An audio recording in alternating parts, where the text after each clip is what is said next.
Bagamat ilang buwan na rin ang nakalipas, simula ng mga si Loisa Andalio at ikasal kay Ronnie Alonte, hindi pa rin palalampasin ng aktor ang nagpakalat ng wedding nila at pregnancy ng kanyang misis. Sa isang panayam, nilinaw ni Ronnie na gumugulong na raw ang kaso na lumabag sa Non-Disclosure Agreement o NDA kahit wala pa silang planong ilabas ang balita noon.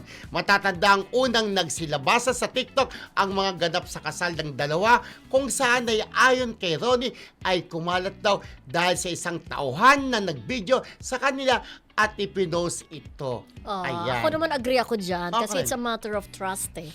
'Di ba? Correct, Kumbaga pumirma sila ba ng non-disclosure Yes. agreement, 'di ba? So dapat i-honor talaga 'yon. Yes. Huwag pangunahan.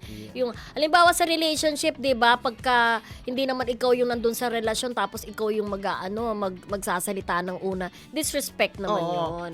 Ayun, Oo. parang ito nga, di ba, Yung ayaw nilang... fireworks stuff.